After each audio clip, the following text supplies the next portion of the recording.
Но если вот некоторые фильмы жанровые все-таки как-то принимаются жюри Да, как фестивалей, «Русский треугольник», например, который был в конкурсной программе. Почему мы его... то комедии, например, жанр комедии, там вообще как-то Комедии не любят, да. не любят, да. Потому что комедия – легкий жанр.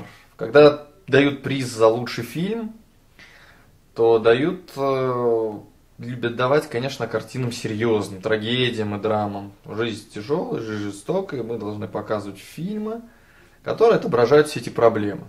Если в фильме там несчастливый конец, это вообще замечательно.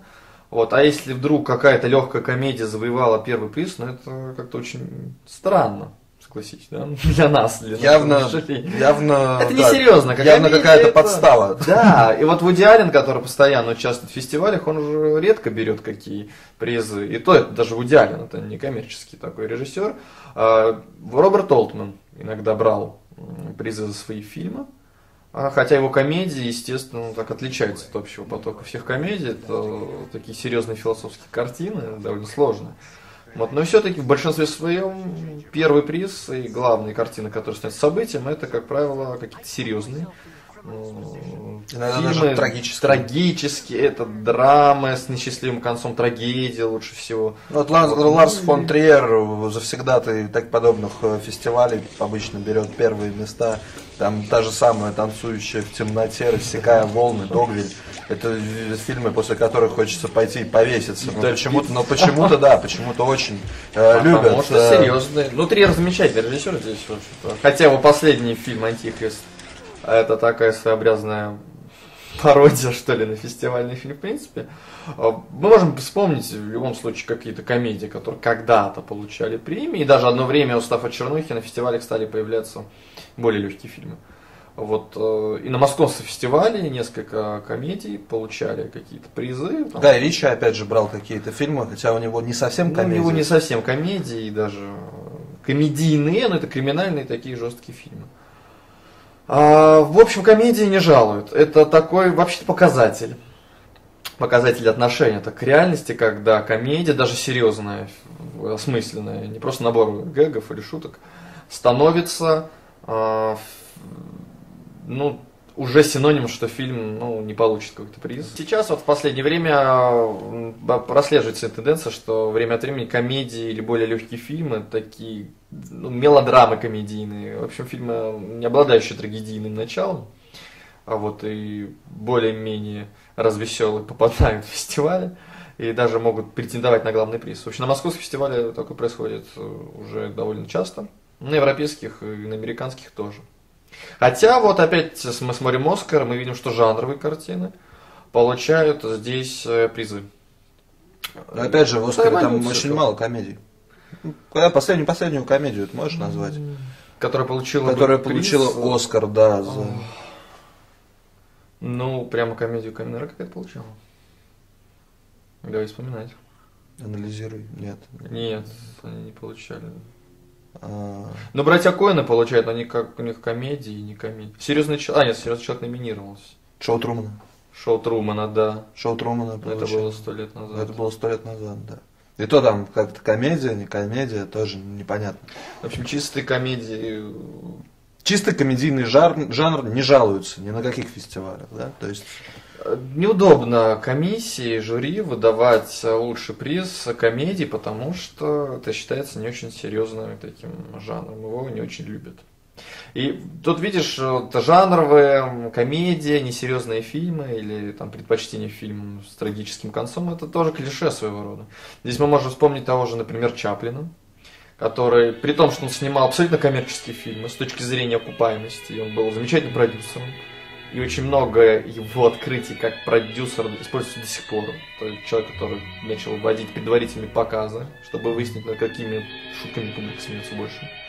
Человек, который обладал таким тонким расчетом и точно знал, какой фильм и когда нужно пустить.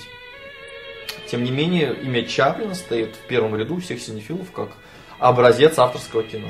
При этом это кино, собирающее большие деньги. И при этом он снимал комедии.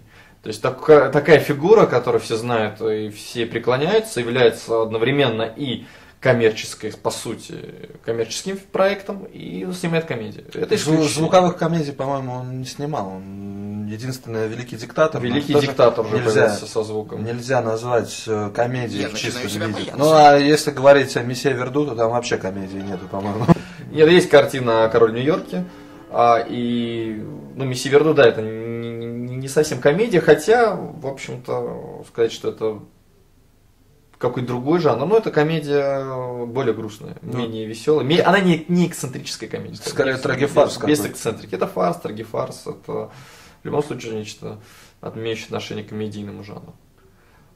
И несмотря на это, до сих пор все-таки существует этот отрыв. Он показателен во многом вообще. Это такой стереотип, который нужен, я имею в виду стереотип жанрового кино, деление на жанровое, на коммерческое, потому что очень многие картины, как, например, «Ведьма из Блэр», она изначально не снималась как коммерческий фильм. Это был студенческий проект, когда студенты там буквально, или не студенты, но люди невысокой, там бюджет, по-моему, 10 тысяч составлял, сняли... На что они эти 10 тысяч потратили? Просто на пленку с камерой. На аренду пленки, по-моему, даже 16 миллиметров, не 32. И ушли в лес, сняли там вот этот свой фильм, где главная интрига была в том, что это было как бы документальное кино. Да? Сначала это подавалось, что это настоящие нашедшие пленки, что это никакая не постановочная картина. Мы все это помним. Картина вдруг стала очень кассовой. Коммерческое кино. Да, коммерческое, но мы не знали о том, что и студенты не знали, когда они снимают, что это авторское кино, но опять-таки был расчет, да, на аудиторию, был расчет на шок, был расчет на фильм ужасов и так далее. Кстати, одно время, и раньше одно время, да, буквально до последнего десятилетия, до 2000 года, авторское кино отличалось тем, что оно не имело жанра. А кино коммерческое имело четкий жанр. Был детектив, там боевик, фильм-катастроф. Сейчас все с точностью да наоборот. Авторское кино, коммерческое кино имеет сплав разных жанров. 10-5 это драма, потом перерастает в фильм-катастрофу, потом оказывается, что это психологический там боевик, или потом перерастает там в трагедию и так далее. А жанровое кино, авторское кино, при этом стремится наоборот к тому, чтобы уже выявить какой-то жанр. Если ты снимаешь старый олдскульный детектив, а-ля там английский детектив 60-х годов, ты авторский режиссер. Так идет постоянное изменение маятника, качание, как от стороны к реализму, потом от реализма в сторону фантасмагории, потом опять от фантасмагории, фантастики, фарса в сторону реализма, натурализма и так далее. Это, в общем, движение по кругу всегда. Или по спирали. Скажем так, по спирали. Поэтому для меня это такие стилевые, скажем, игры, которые непосредственно к кино к таковому имеют довольно отдаленное отношение. Но обозначают приметы времени, скажем так.